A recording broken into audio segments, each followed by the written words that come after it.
morning. How's everybody this morning? We are so glad to have you here joining us today. Thank you. You're welcome. Thank you for joining us. Yeah, I like that. Thank you. I claim that. Thank you. All right. Yeah. So we're going to come together. We're going to start with a song, but then we're going to just know that what we co-create together here today really services each of us in our own unique way. So thank you for coming, being here, being a part of this. So I guess you'll notice that there's somebody who's usually up here who's not up here today, right? Well, she is on a long, deserved retreat. So she and several ministers around the country, they get together and they do a ministerial retreat. So she can get fed and nurtured and be of service the way that her heart's calling her to do. So in the interim, we are coming together, having a good time, and just continuing to be what it is that this community is for us. So I'd like to welcome you, and my name is Becky Victor. So this is the Center for Spiritual Living Greater Dayton. And if this is your first time here, we welcome you. And we thank you for sharing your morning with us. On your bulletin is a cover. Well, it is a cover, but it's got a tear-off form on it. And it will tell you how to stay in touch with us, or for us to stay in touch with you. If you fill it out, you can take it to the welcome station after the service, or you can put it in the basket. And then what we'll do is when we receive it, in honor of you, we'll take a dollar donation and put it to a charity in honor of you.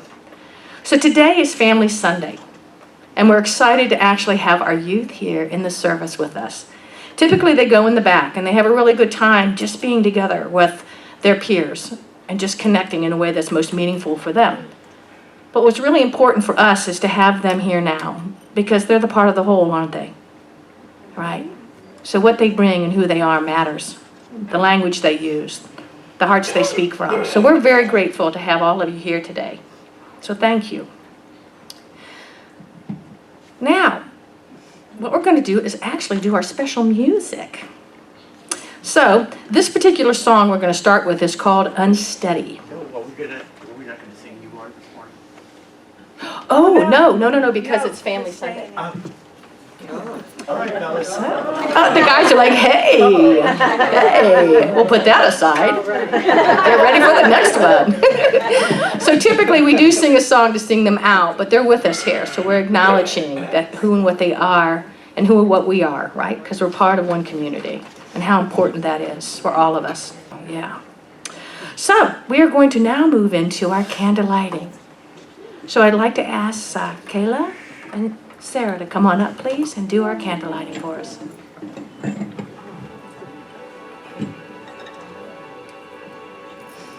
We light the first candle in honor of Hinduism. Wherever you cast your glance, it is before you. You, in fact, see within it. It is both inside and outside. Where we feel it not, it immediately manifests itself. Whatever object we take in hand, it is nearer to us than that. We light the second candle in honor of Christianity. Do you not know that you are God's temple and that God's Spirit dwells in you? For God's temple is holy, and that temple you are. We light the third candle in honor of Judaism. The essence of serving God is to understand that all your physical and mental powers and your essential being depend on the divine elements within. You are a channel for the divine attributes. We light the fourth candle in honor of Islam. If you wish to draw near to God, you must seek God in the hearts of others. If you seek to be a light to guide others, then, like the sun, you must show the same face to all. We light the fifth candle in honor of the Native American religions. Creator, give me the time-tested wisdom of the ancient ones. Grant me the inner strength to bless the four-legged, the winged ones, the two-legged, the finned ones. May our roots seek others so that they may be filled with life. As I walk the path of the ancient ones, may I be true to the spirit of life. We light the sixth candle in honor of Buddhism. Let us vow to heal and nourish. Let us vow to love and share. Let us vow to alleviate suffering and bondage. Let us vow to manifest peace and joy with wisdom and compassion. We light the final candle in honor of new thought. We pray for one reason and one reason only. We pray to claim and assert our divine identity so that we can live more fully from it. We pray so that we may embody divine nature.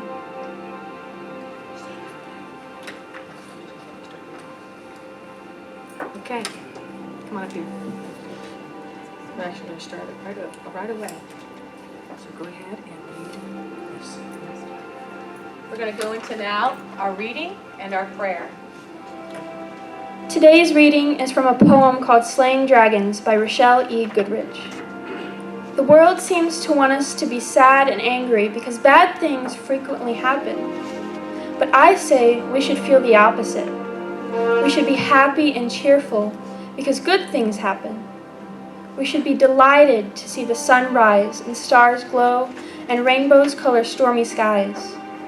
We should savor every simple breath and eat each meal with gratitude.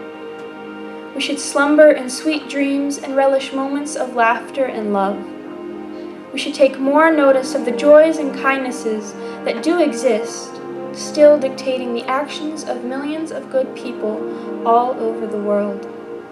Life is filled with pleasant moments, not just grief. We should be happy because this is true. So I'd like you to take these words into the silence and reflect upon them.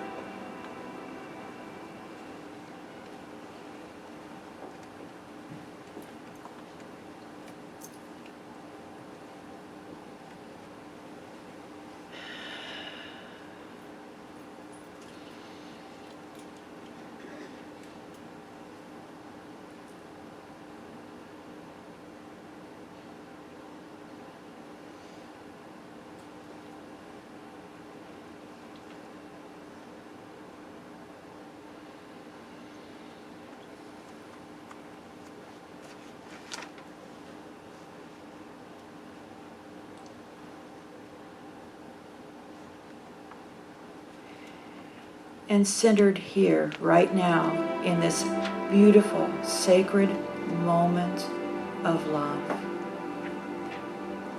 I'm knowing each and every one of us here are divinely blessed. I'm knowing that the blessings from this place extend outward to our whole community, to our whole world. I'm knowing that this is such a blessed, precious, brand new day. And I give thanks for it. I give thanks for this service. This service is beautifully in divine right order. I give thanks for all the children and all the families here and everyone who's contributed to this service. I give thanks knowing that wisdom and divine guidance guides each and every person who is participating in this service. And I know that we are eternally and wonderfully blessed by it. And I say, thank you, and so be it.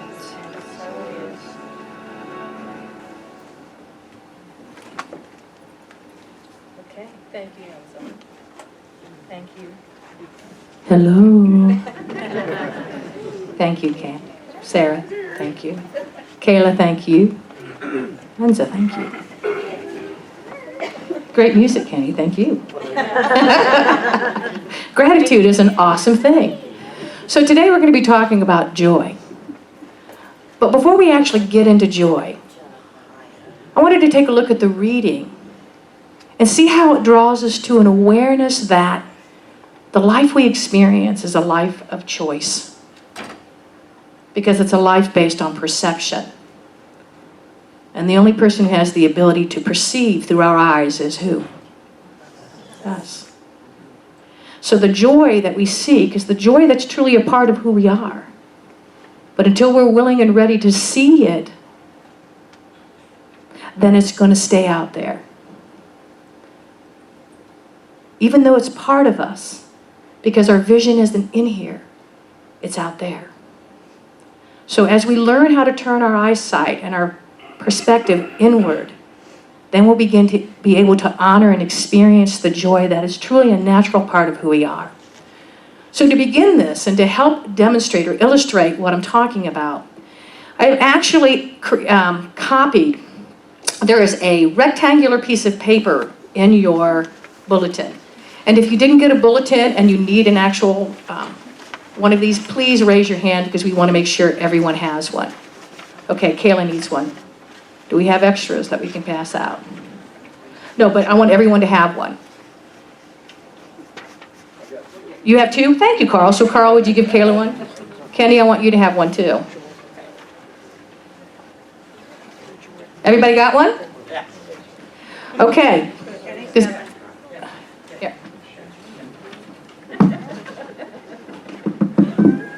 Don't you just love? Oh, shoot. Here you go. I know where the tape is. Okay. I'll have my little piece here. So anyway, does anybody remember these from the 90s?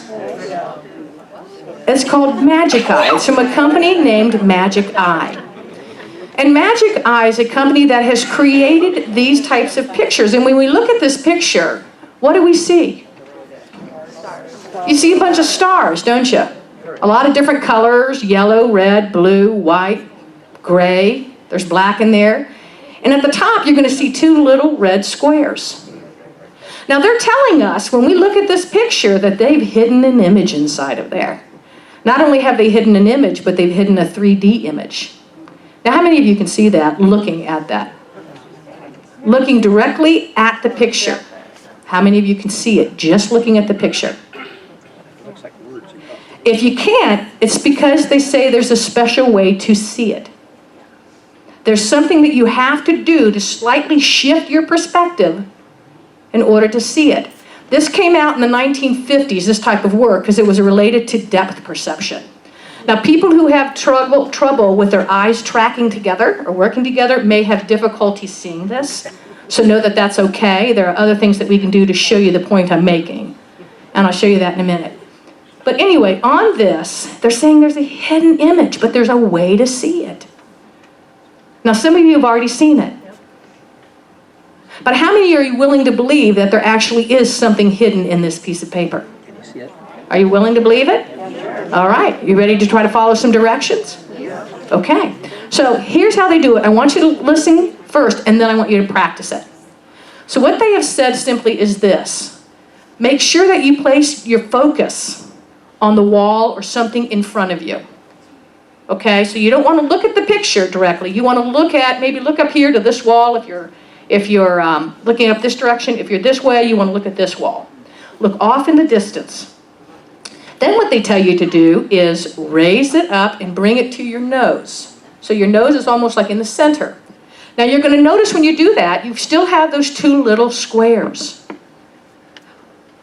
What you want they do is they're going to have you gently, slowly move it away from your face like this.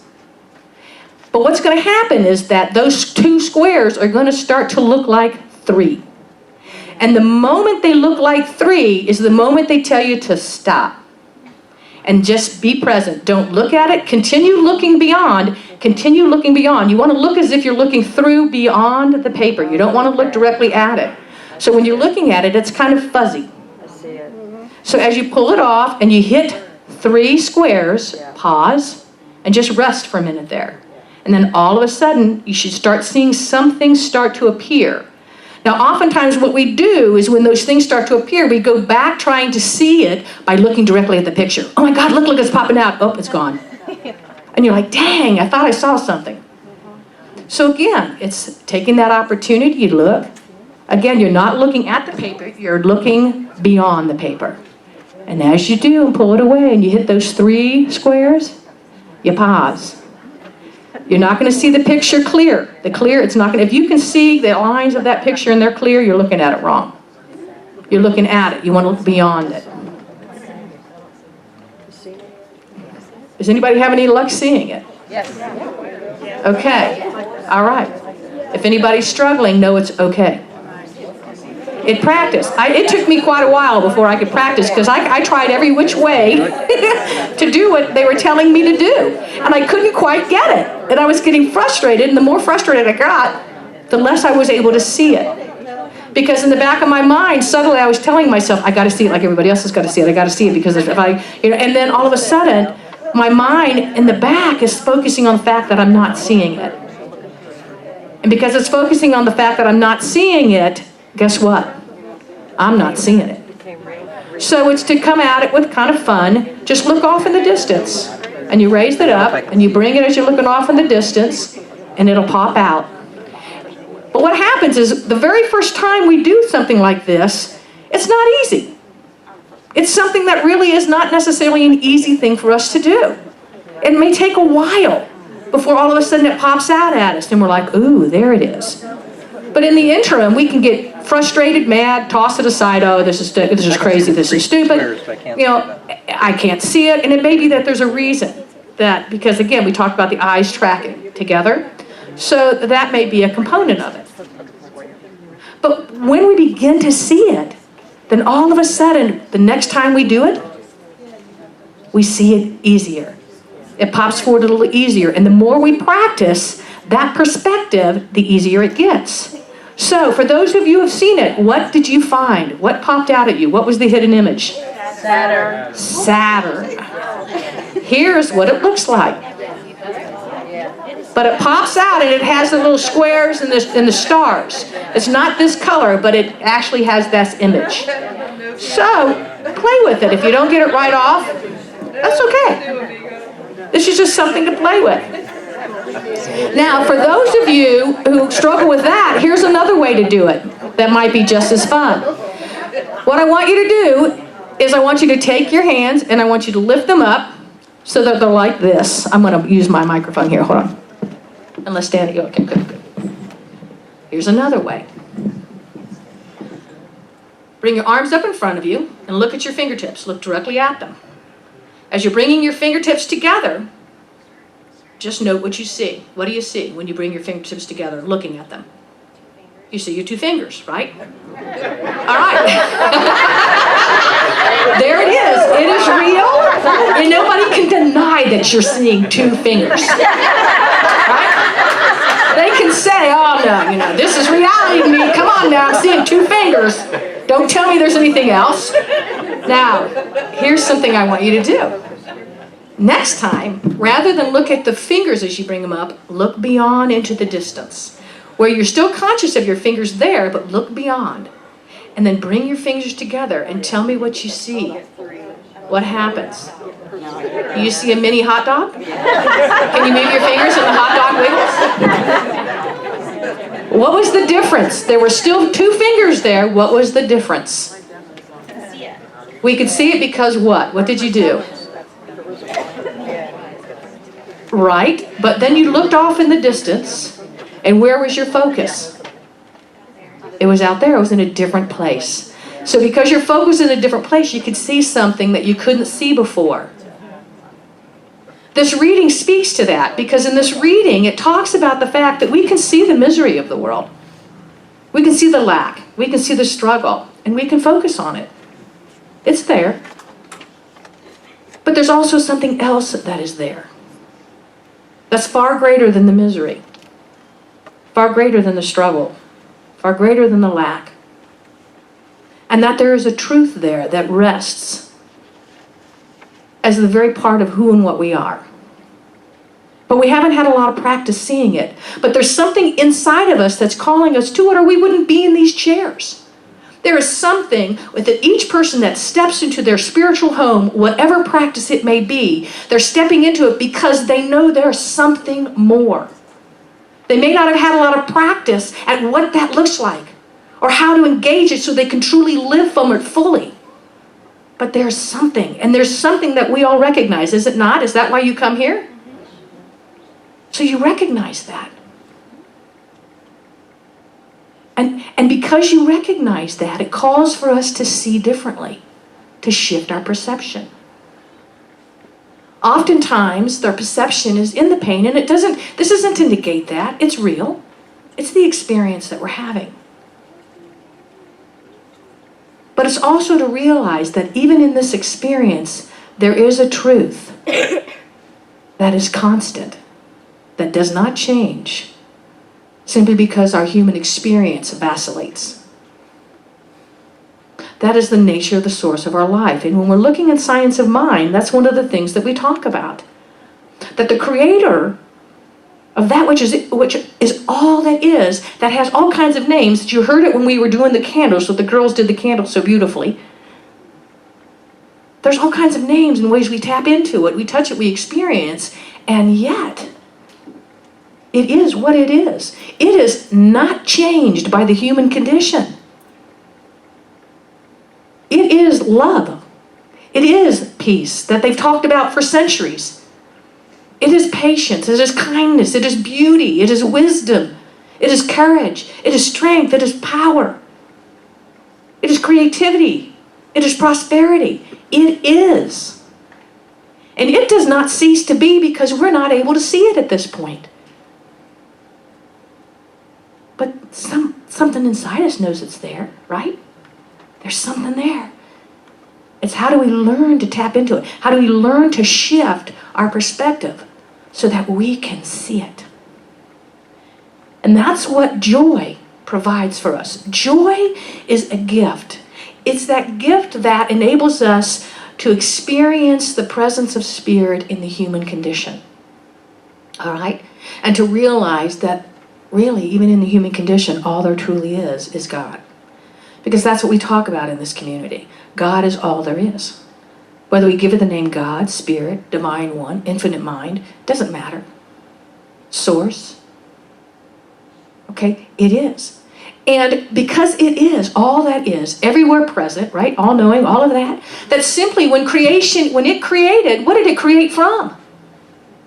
Did it have a bag of something over here that said, let me pull stuff out of here to create people? No, what did it create from? Itself.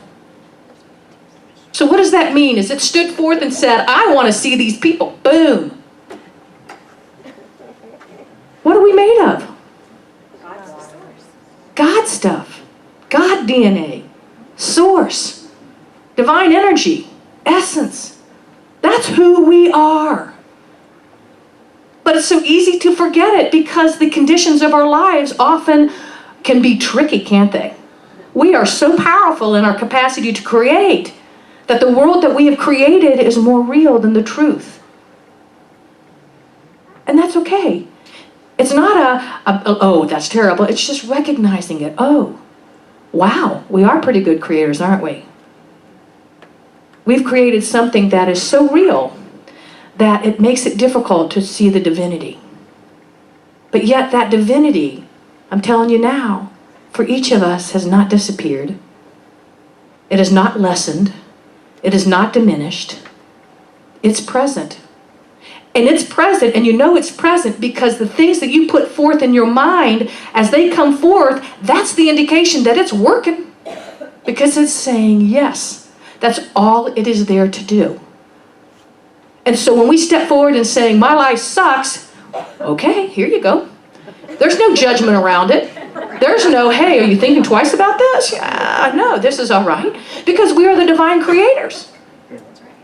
So there's no question as to what we're putting forth. But we're creating. So we pause and we say, okay, well, life is good. Okay, here you go. But sometimes it's not as simple as that, is it? No, it sounds nice and lovely, but when we're dealing with real life, it doesn't feel that simple. So how do we pay attention? How do we tap into? How do we learn how to live and see from that perspective? Well, first of all, joy is that indicator. Joy is oftentimes described as an emotion, a feeling, and it is. But it's where spirit connects with the human experience, so that when we are in alignment with the source of our life, what does life feel like? How would you describe it? Bliss, peace, contentment, oneness. Just delight. You know, you're there and you're like, wow. Doesn't mean anything in the world is going right or wrong, but you're anchored and you're there. And And what happens when we take a step and we take an action that when we take it, we don't feel good about it? What do we feel? We don't feel good. So is that feeling in alignment with who we are? Or is it moving away from that? Right. So what we want to do is learn to pay attention to how we feel. So that when we start to make choices in our life, when we start to say, is this thought I'm having serving me? We'll pause. Well, how do I feel? Do I feel diminished by it? Do I feel that when I think this thought, all I want to do is contract and fight? Or when I think this thought, all I want to do is put my head down and withdraw?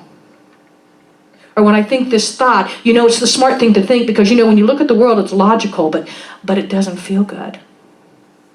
It doesn't serve me. That's an indicator that that thought is not in service to who we truly are. That thought about ourselves. So how do we shift it? Well, okay, fine. For me, I had to say, this is where I'm at. But I know there's something better. And sometimes just in that simple statement, all of a sudden there's a sense of, I feel a little better. I didn't have to make anything big, outrageous. I didn't have to pretend I was something that I didn't feel I was. I could start where I was. But it doesn't, right now, I don't know what to do, so I think I'm just going to go sit outside. And I make that decision and I sit outside and I start looking and I see and it feels better. I'm not jumping and skipping from mountain to mountain, but hey, I'm taking nice walks. It feels better. That's the indicator, and that's where joy comes into play. Because joy becomes that barometer. Am I moving in a direction where as I'm moving into it, it's causing me to do this to life? Do this to who I am? Or is it causing me to do this? When I was in prac, as a prac student, and the practitioners will tell you, year one of practitioner is a very interesting year. We have to take a look at ourselves, and we have to take a look at our beliefs. And it's not easy. We have to look at of sexuality. We have to look at our physicality. We have to look at our finances, our relationships, all these elements that as human beings we struggle with. Because we have to discover whether or not our beliefs are going to impact our capacity to be of service to those we are in prayer with. If I can't see in my own life that truth, then I'm going to turn and say, I'll pray with you, and let me introduce you to this practitioner because she's got it down, or he's got it down. The consciousness of that individual is clear, so they can see that for you. Okay? So that's really what a lot of this work is. And that's why it's more internal, and that's why you're going to see us growing and evolving, because that's our work. In order to be here and available to you, we have to do our work, and sometimes it doesn't look pretty. But we still maintain and move forward in that. Well, when I was in that class, it was in spring, and boy, I tell you, I had hit a point that I was like, what am I doing? I mean, life was just not in a good place. And everything I complained about, everything. And I was mad. I was angry. I mean, I was ticked off at God. Yeah, they're laughing because they were there.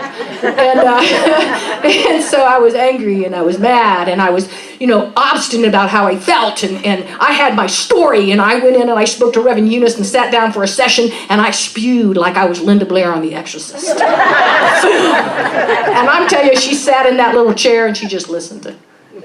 And I had to get it out, kind of get the pus out of the wound.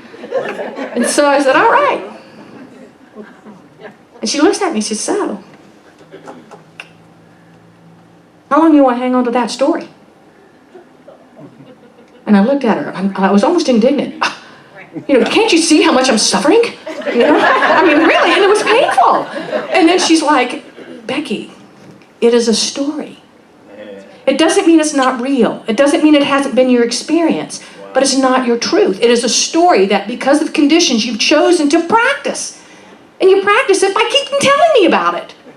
I keep hearing the same thing over and over. There you go. I'm like, oh. Well, thank God I'm loved enough that I can repeat the story enough until I get it. And that was a good one for me when she finally pointed and she said, are you ready to let it go? And I looked at her, and tears came out of my face, down my, and I'm just, on my eyes, not my face, but just down. And all of a sudden it was like, I looked at her and I said, yes, I am so done with this. But I have no idea how to do it. Kind of like we have no idea maybe how to look at that picture, right? But there's a way. And I'm willing to look at someone who can help me find the way. They can show me the way they do it, and from that I can learn how I do it. And that's what we talk about in this community. That's why we explore in our teachings. When you come to class, you're not given answers. We'll give you ideas and concepts. We'll give you the teachings. But the only way it's going to be real for you is if you start to put it on and wear it. And you live it. Because that's where it rests within each one of us. We are unique emanations of God. So let's celebrate that. So she said, are you willing? I couldn't answer that question. I'm like, I don't know. I'm pretty pissed at God right now. I don't know, but I want to be different, but I don't know if I'm willing. Yes. And she's like, and thank God, I was so grateful to her because she gave me another question that was a way out. She gave me the opportunity to succeed, and she did that by saying, are you willing to be willing? And as soon as she said that, my heart was like, yes, I'm willing to be willing. I can answer that, yes. And she said, okay, and then we went into prayer. And then before I left, she gave me a homework assignment. And she said, you need to have this for prac class the next day. I'm like, okay. I want you to write 100 things you're grateful for. Oh my God, well you would have...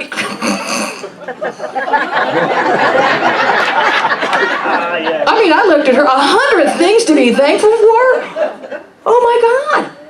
I mean, you might have asked, well, here, why don't you get in a rocket and go around the other side of the moon? I mean, I felt that far away from it. Oh my gosh. And I found 100 things? Yes, Becky. 100? I mean, maybe I got 5 right now. But 100, maybe 25? No. How about 50? And she finally looked and she, at this point was getting irritated. 100. And I'm like, at this point, I'm ventilating because I'm like, oh my gosh. And she's like, Becky, just start. And as you start, it'll get easier. To start and continue, and it gets easier. Okay. So I went and I sat at the kitchen table. The kids were at school, Gary was at work, and it was just me and a piece of paper and a pen. I'm like, okay, 100 things. Because I wanted to be in prac class and I had to do my homework. So I'm like, all right. So I started. Well, I was grateful for my husband. I was grateful for my sons, and I spelled their names out because that was 2 more. Then I did my mom and my dad, and I had 5. How can I add this? Well, then I noticed that I liked my hands. I've always liked my hands. They remind me of my dad, and I don't know why that was just such a comfort for me, but I like my hands. And I liked my body because it was flexible and strong. And then I'm like, okay, there's a couple more. I'm like, oh, I like my family members. And I started to name them off too because I could count off, at least 10 to 15, And so I went around and then I looked out the window and I saw this tree, and I love trees, and it was a beautiful green against a blue sky. And have you ever sat and looked at blue sky through the trees? And you're like, wow. So I wrote that down. And then I noticed that, I like the walls in my kitchen because I worked really hard. And before I knew it, I'm writing, and I had 105. Was that awesome or what? And I realized in the instant when I did that, and I sat and I looked, that nothing in my life had changed. My husband was still my husband. My kids were still my kids. Family, that. The tree still was there. There was nothing different per se. Except there was. And what was the difference? Yeah, inside. Perception. So gratitude is an extremely powerful, powerful way to shift our perspective.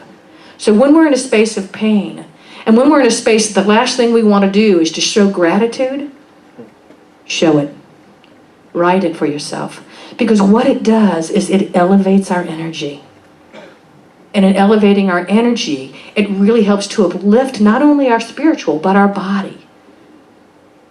If you've watched it, remember, is it Norman Cousins that was ill? Remember Norman Cousins? Was that the dude that was ill? Norman Vincent Lear? Yeah. And he decided, they told him that whatever he was dealing with was life, forget it. So he said, well, forget you, and he went home, and what did he do? He watched comedy. And he laughed. And in that laughter and that joy, what happened? His spirit lifted. But not only did it lift his spirit, but what did it lift? It lifted every cell of his body. Because every cell of that body is God energy, right? Because nothing came from nothing except God. So he gave that energy permission to be whole by simply laughing and releasing and let it go. And he wasn't focused on the illness, was he? So gratitude does that as well. It gives us permission to turn and focus on something else that when we focus on it feels good. Now, in this past month, our youth have been working on a project called the Bucket Fillers. The Bucket Fillers, we started this, and we're going to be doing it throughout the year, started by a teacher as a way for her students to actually be able to have a physiological connection with why it's so important to fill a bucket. Self-care. Being a bucket filler is really about self-care and about nurturing others. And so what we did with the youth is we asked them, they created their own little buckets, origami buckets. And then we talked to them about ways that they could take care of themselves and ways they can show love and care for others that in so doing fills buckets. And it can be everything from, I helped my mom do the dishes. You know, I supported my uncle, right? In doing what he was doing at home. We helped clean the house. I had a friend that was struggling. I connected with my dad and helped him with that. We went for a walk together. We played. I spent time with my grandma. We had a good time together. And we do that for one another. I helped my husband working on some stuff when really I could have just easily sat on my rear. So that was fun for me, but it was my way of telling him, I love you and you matter to me. So I got the opportunity to fill that bucket. And that he fills mine. My friends fill mine. I fill theirs. But I also learn how to fill mine, and sometimes it means Becky needs to retreat to a quiet space. Or maybe I need to go out for a walk, because being in nature really kind of uplifts me. Little things that I can do for self-care is filling that bucket. Because it's easy for the bucket to get depleted, isn't it? There's a lot of pain and anguish here in the world. And there's a lot of conditions that are very, very negative. And if we allow ourselves to get vested in it, then how fast do you think our bucket's going to empty? And then we walk around depleted, unable to take care of ourselves. So one of the things we also teach the children, and they're going to be learning, is how to put a lid on the bucket. That we have to be responsible for putting the lid on our buckets so that when we're in a situation or we are with people that in being with them we feel drained, then it's time for us to put the lid on the bucket until we can get out of the scenario.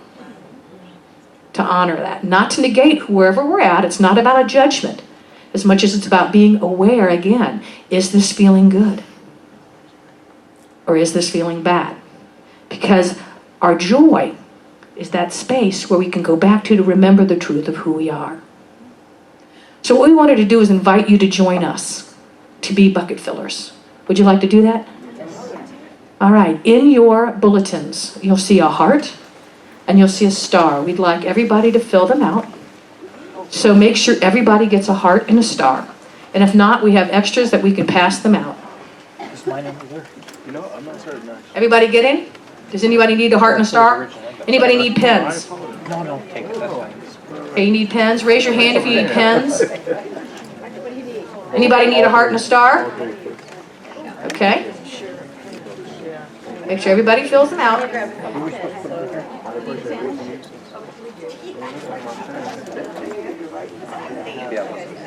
Yes, and I will share it with just a minute.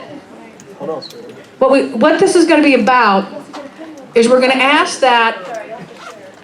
Does anybody have? We have more pens. Does anybody need hearts and stars? Everybody got one? You need them? Okay. And even if you're new, you have the opportunity to share a heart and a star with us if you'd like. We would appreciate that. Now, what's so powerful is when we did this a couple of months ago, when we had Family Sunday, we did the heart. And what was so awesome is to watch the members of this community add their thoughts, their comments to our heart. And it's been neat because I come in and every week there's an additional tag on there. Somebody's added something, which tells me that this community is in an evolutionary space and state. That's awesome to me. Now this community is a living entity because we are the entities that are creating it and we're living, are we not? Okay, so what it is that we bring to this community and receive from this community is important. So that this community can grow and evolve in service to its members. And as the members serve the community, we're serving one another, aren't we? So, what we'd like you to do is help us fill our bucket. So, the star is, what do you receive from the community? Just put one thing. What do you receive from this community that fills your bucket? And if you're new, it may be that you received some inspiration or that a smile when you walked in the door. Just one thing? You can write more, but I mean, and we're going to just take one. You can add, because we're going to have more stars and hearts available. But you can put a few more if you want. And then a heart is, what is it that I give to fill the bucket of this community? All right?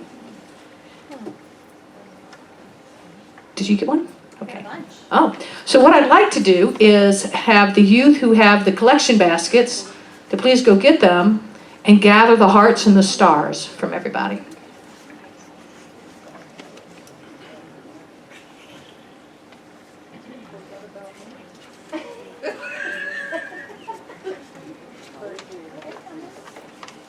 Can I go over there, Sarah? Oh, she's got it. Sarah, how about this one?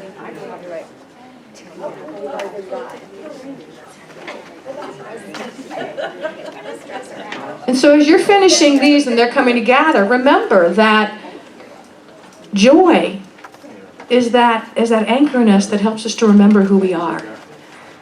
And that to experience joy, it's a natural part of who we are, but sometimes we have to make an active choice.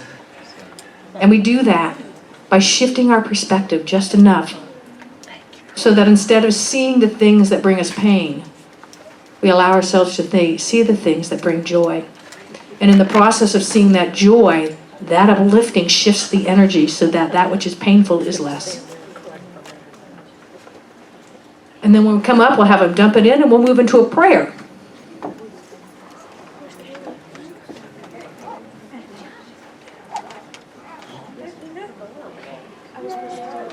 And when you're done collecting all the hearts and stars, if you bring them up and put them in the bucket, that would be great.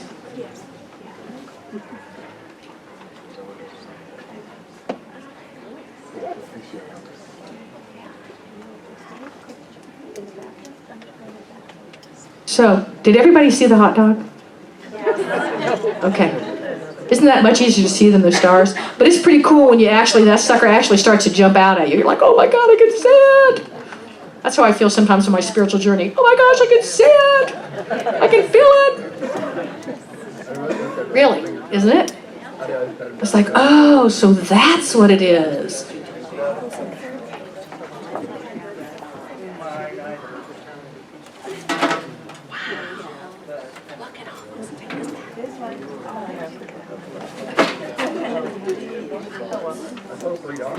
Thanks.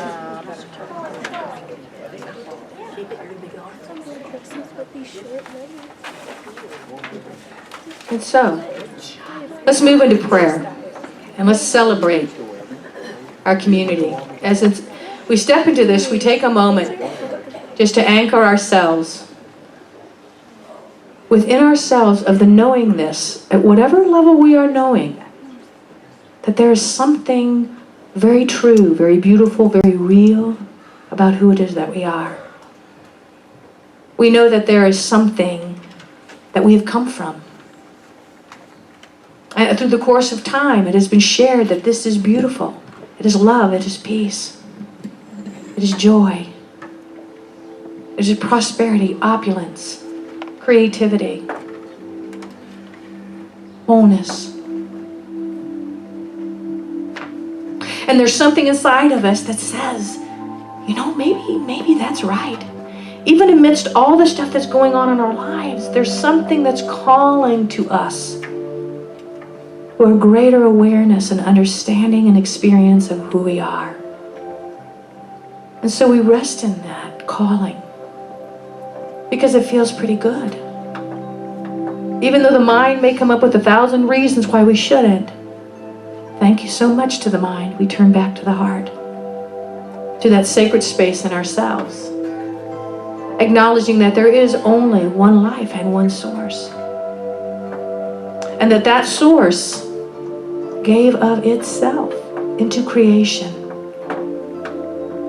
so that its creation, which is really its own essence, is learning how to live and be in the world of cause and effect. What it is that we are truly, as the DNA of God being, creating. And so I know that in this moment, each of us, in our own unique way, is experiencing the beauty and the wholeness, the love, the peace, the prosperity, the wisdom, the love that we so long for. And we so long for it because it's really there, calling to be expressed and to be lived. And so we recognize that. We recognize that as who we are, never to be diminished, ever. Because all we need to do is shift our perspective, and there it is. And so I notice from that shifting our perspective is easy. And it's done in a way that for each of us is delightful, that causes our heart to sing and to remember who it is again that we are. And in each time, learning to live more fully, radiantly and completely from that. And so I know the source and the life of what we are. We are uplifted in it. We are uplifted in it. And we simply let it be. We simply let it be. And as we let it be, we release it. It is. And together we simply say, and so it is. Okay, now we're going to do our abundance. So let's go ahead and all those who had the baskets, it's time to come up and gather our financial offerings to our community, the way that we service our community.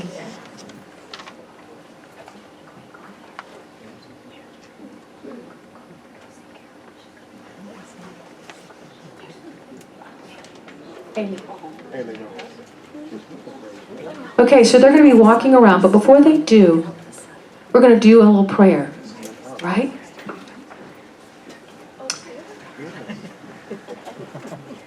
So, this is our opportunity now to give, but to give in a specific way. To give and support, financial support of the community so that the walls stay up, the doors open, right? And the people who are here nurturing it have the opportunity to get fed and do the things that delight them. And so we allow in this support for this center to help us awaken to the joy in our lives, to the peace and the love in our lives. And we thank you for your gifts and offerings because you make that possible. So please take your gift in your hands and affirm with me, I am joyful. I am joyful. I am free. I am free. I am grateful. I am grateful. I give with gratitude. I give with gratitude. And I say yes to all the good that life has to offer. And I say yes to all the good that life has to offer. And so it is. Okay, so let's go through. It's birthday Sunday. So happy birthday to Lenza Smith, Kathy Rice, Cora Jackson, Carol Boyer, Carol Reinhardt, Judy Nossmacher, and Denny Moore. So join us in the social hall after service for cake. Another big announcement is over on the table are applications for our home groups. For those of you who want a little more connection, these home groups are going to be wonderful opportunities to do just that. Okay, then we'll start meeting in June. So if you're interested, please go over and get an application. Tear off the first page because it has the information, and you keep it, and then you turn the application into the office. Then we'll let you know which group you're in and when it meets, and how soon the groups will be starting. The youth program's looking for new playground equipment. Oh yes, for our little ones. If you have gently used backyard type play equipment, or if you want to donate to purchase some new equipment for our kids, please talk with me, Carol Huseman, or Stephanie Stewart. Thank you. Please see the last page of your bulletin insert for the calendar of upcoming events, because there's a lot happening. If you'd like prayer after service, our licensed practitioners would love to pray for you. So please, all licensed practitioners, please stand. Okay, we are here to know your truth, all right? So, the practitioners are really good at it, so I've been to them. I'm telling you, I've been to them. So, every day now, we're getting ready. There's also, if you don't want to necessarily speak to someone right now, you can fill out a form, and there's a little chest back there that you can insert your prayer request there, as well as on the website. So, everybody, listen up. For the next 3 minutes after we do the service, we want to ask that you please talk to somebody that you don't know very well. Are you game? All right. So, we hope that you have a wonderful day. We want to thank you all for being here, for really co-creating an awesome service. Have you guys been served? Yeah. But thank all of you, because the energy that you bring is incredible, and it makes a tremendous difference. And a big thanks to the kids. Yes, yes. So, we thank you for the band, the ushers, the greeters, our children, those who do a lot behind the scenes. Thank you. So let's stand for our closing affirmation, and after that our closing song, which is Let There Be Peace on Earth. So here's our closing affirmation. Today I let go of old, small ideas about myself and about my life. Today I let go of old ideas about myself and about my life. I grow big inside. I experience joy. And so it is. All right, let's go.